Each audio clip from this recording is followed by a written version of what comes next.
What's good, YouTube, man? Hey, it's your boy Young Dub coming at y'all with another video here. Super excited to have this product on this table, man. Been waiting on it for a while, just got it in. The company did put out the disclaimer. When you order this product, it might take 5 to 15 business days. Should be well worth the wait, man. Let's just go ahead, get a little trusty dusty here, and let's get that top open. Fragile handle with care, y'all see that? Let me get that tape off, come on. All right, so what's in this box? Had a hint on the table for a little while. I'm gonna just say it's in that area. So let's go ahead and pop that top, man. So yeah, so we got a box inside a box. Good old bubble wrap.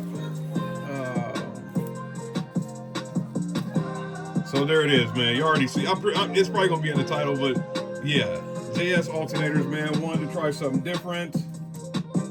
This is the good old invoice. Throw that over yonder. All right. Let's see. We'll fold this down. I'll be damned if I mess something up doing this unboxing. Yeah, but I'm about to see if we can just pull it.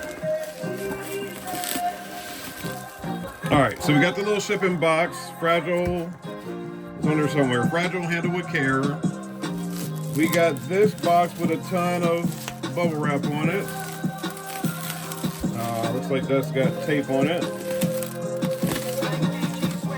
All right, so now the reveal moment, man. Let's go ahead and take a look at what I got from JS Alternators. More good old tape to cut. I mean, the thing is just blowing out the box, man. I love it. I freaking love it. More bubble wrap. Now, this is the big boy stuff. This is, you can damn near weigh 300 pounds of step on it.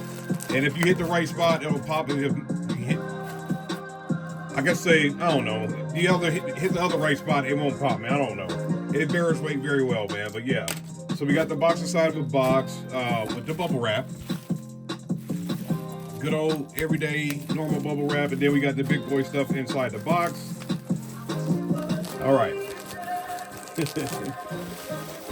Let's fold this or slide this one over. And look at this green monster, man. Where do we begin? I think it's over here. Yep. All right, so we got more tape. But I'm ecstatic about this, man. I'd rather have everything packed up very nice, so I don't have to go through the whole return process. Say, hey, look, this got damaged in the mail and all that jazz, man. But we're just gonna go ahead and shoot this like a normal old-fashioned I'll shoot it raw type of video. We should be revealing some color right now. I should start going crazy like yeah, so like, oh my god, guys, God, look at that thing, man. All right, so there it is. This is my 250 amp alternator from JS Alternators, man. I decided to go with Illusion Violet. So this is the Illusion Violet powder coating for my Tahoe, man. Thing looks freaking awesome, man. This thing is sick. So, y'all can't even see the damn thing. All right, so there it is. I forgot the name already. Illusion Violet. So this is the Illusion Violet alternator from JS Alternators, man. So 250 amps, just like my Brand X alternator. My Brand X is in the truck as we speak, as I'm recording this video. Probably will stay in there until, well, obviously will stay in there until I swap this one out. I wish I had some pictures so I could kind of compare them and whatnot, man. But at the end of the day, Brand X does put like a little sticker right here. Which JS would do that as well, but I don't know. Just trying something different, trying a different company. Obviously a way different color from the white ones that I usually get, because I'm always having the theme of white, black, white, black. This go around, we're gonna try this Illusion Violet. I got it. Illusion Violet alternator. As far as the color, then I have the the neon pink Tech Flex, and the neon blue. So what is this? End of March, last week of March, something like that. Don't know when I'm gonna upload this. Might skip a couple videos to get this going on the channel, man, because at the end of the day, I'm so excited and ecstatic to have this thing, man. She is freaking gorgeous. God, look at that color. Trust me, man, the camera is doing this color no justice whatsoever. But yeah, she's gonna get slapped in that Tahoe. And then also that, man, drop down in the comments, let me know what brand you guys are running. Brand X is obviously like the very popular choice. Let me know, do you run a Brand X? Do you run a JS Alternator? Do you run an Auto Tech? Do you run a Singer? What's the guy? Iraqi. From way back in the day. I know EXO was messing with Iraqi. I don't know if he still does it or not, man, but let me know what brand you run for alternators. And dropped it down in the comments, man. So yeah, I'm probably just going to go ahead and upload this because this thing is freaking gorgeous, man. But y'all know the deal, man. Any questions, comments, concerns, get at me, man. I try to get back with everybody. And also, drop that like button, man. Hit me with them thumbs. Plenty more videos coming up. Gotta figure some things out, man. Then I need to open that terrible handwriting, but this is JS Alternators 2. Matter of fact, hold on. I think I'm gonna open it now. Give me just a second. All right, so like I said, man, I had the hint. I don't even know if I should say in the background or previous videos, because I got this not too long ago, and I don't, like I said, the videos are on the drive. They're in the cloud. I just gotta do my editing on the videos and then upload them. So I don't know if this has been in the background on videos or not. Because I just kind of recently got this well before I got that, man. But once again, you know, timing, uploading on the videos, whatnot, man. But Jesus. Okay, right now I'm looking at the camera. This looks like a dark purple. In reality, y'all, I don't know if the lighting, man. This thing is damn near like, it's looking like it's gonna glow in the dark, man. It's so bright and just the clear coat on it is amazing, man. Shout out JS Alternator, man. That thing looks, I can't wait, man. Y'all can hear it in my voice, man. I'm ready to go.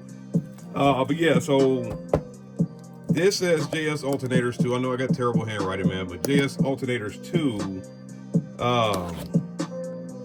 I reached out to the company before I bought the alternators. Hope I said that right, I don't know. But I think I've already uploaded my excess power super bank video. I know for doggone certain I've already uploaded the video of the advanced electric AE45 battery. So I hit them up. I said, yo, what's the deal with the alternators as far as being able to run 16 volts and whatnot? And they was like, well, we got these regulators and whatnot. You can get them. We can guarantee they work with our alternators. We can't guarantee anybody else. So quantity 2, y'all see that. Throw it over there. So, all right, so they do come with pigtails. So you got the pigtails. Pretty much gonna have my man Tim Jones get into all this, because I'm not mechanically inclined. I could do like my oil changes, all that type of stuff, man, but electrical I'm pretty good with, but I'm not messing with my alternator. So there it is, man. They have these regulators, 60, y'all see the 16 volt on there. So I think I could start off at 16.2, something like that. Hopefully, what I'm hoping for, alternator, 250 amp alternator, AE45 battery, excess power super bank. I think it's capable of doing 4,000 watts by itself. But at the end of the day, I just want this to start off at like 16.2, I believe. If my voltage drops to like 14 flat, I'll be completely fine with that. Even if I see 13.8, man, I'm not going to be like super disappointed, man. There's only so much that the alternator can do as far as keeping those batteries floating and whatnot, man. So yeah. So here we have the 16 volt regulator. So there she is, man. So this, I guess, let's see, I'm assuming this is gonna plug into the pigtail that came with this here, because I'm looking at my alternator, it has the factory plug on it. So I don't know, man. Like I said, at the end of the day, I'll let my man Tim Jones figure out what to do with this. Might have to reach out to JS Alternators too, because that, for doggone certain, is my factory plug. So I don't know if I'm going to utilize that or how that's going to work, man. Y'all, like I said, y'all, at the end of the day, y'all know these things. Holla at me, let me know. We can go from there, man. But yes, super excited to have this alternator. Gotta figure this out, man. I didn't think about that, so gotta figure that out. But then we'll go from there. Either way, we got the Illusion Violet, man. I should be good to go, man. It's your boy Young Dub, man. I'm outie. Catch you on the next one. Today here, what I'm going to do in a video for people, because people keep asking me to do a video on the original post that I made for converting it to a 4-pin versus a PCM controlled. What I'm going to do is just tell you exactly how to do it with a video and verbalize each step here. Generally, what you're going to have is a cover. It'll look pretty similar to this. There's going to be 3 8mm nuts on the back. You're going to remove those. Obviously, don't lose the nuts. You'll need them to put it back on later. Then underneath, you'll see this. There might be some slight variances in where the plug outlet is or what plug outlet it is. Brush holder design might be different. This might be open here. You might see different heads of screws. I use T20s. Other ones, some guys will use like Phillips. Other guys will use Allen's. It's really just dependent on what you have. The OEM is always Phillips. So what I'll do here first is just take off the T20 screws.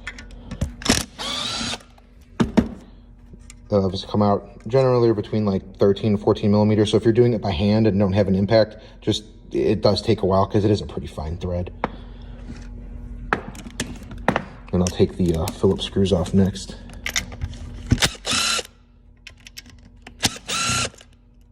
I always take the brush holder off separate from the regulator.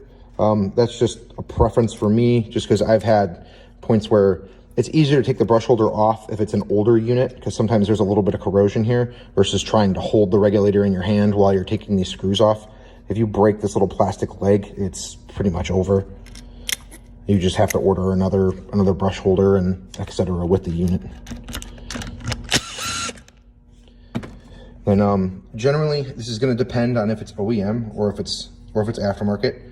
This particular regulator is OEM and was welded. I already broke it off just because it's kind of a pain to do that in a video. What I'll generally do is take a pair of dikes or side cutters or whatever you want to call them, and pry the weld off, fold it over, and then pry it again, and then it'll pop off just like this, where it won't be actually cut or broken, and you'll still have something usable to connect the new regulator connection to. This is considered a AC stator tap. This is what tells the regulator what RPM the alternator is spinning at. There's different functions for it. There's RPM, and just sometimes it'll use a turn on signal. Like your self-exciting regulators will use this. This is actually what it uses to turn it on. That'll actually transfer through a diode internally to the regulator, and that's what tells it to kick on. Which is why a lot of times when that diode fails, that's when you see spiking or a regulator failure where it just doesn't turn on at all. Another reason why I don't really particularly like self-exciting regulators. So back to what I was saying before about how some of these will be connected versus soldered or non. I solder them. Some guys will just crimp this connection, and technically I guess that's okay. I'm just always worried about corrosion and failure due to something like that. So what I will do is just solder it. I have these tweezer style soldering. You can use a regular soldering iron, but I do recommend not using 60-40 solder. You can, it's just, a lot of people do get alternators to like the 300-400 degree range, which is enough to melt that solder, which wouldn't be very good in that situation. So obviously with these, I would just tweeze this and solder it versus your soldering iron. You would want to put, like, obviously wet the tip and then, put it on a nice surface area and then just solder there. And then as far as reinstalling the brush holder, there's going to be, generally this is what I'll send you, an OEM brush holder from Denso. It will have a hole here and a hole here. I will take a brush pin. You can use a paper clip. You can use just about anything. Basically what you'll do is you'll stick your finger in this hole here to hold the brushes back. If you can't see there. You can hold the brushes back. I mean, you can even fit your thumb in there if you got, I got pretty fat fingers too. You can still fit it in there. You can use a flathead if your fingers don't fit in there, that's fine too. And you're basically just going to hold it back. And then insert this pin into it. It's kind of hard to do and keep on camera while I'm holding it.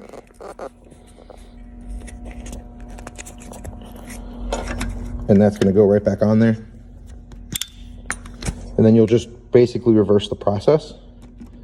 Like I said, I usually put the, it's going to be basically the reverse, right? So you took the brush holder off first. Now you're going to put the regulator in first. So you have your T20, your Phillips, and your other 2 Phillips for the brush holder.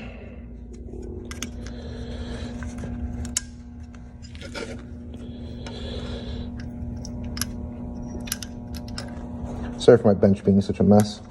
Just finished building a couple of alternators.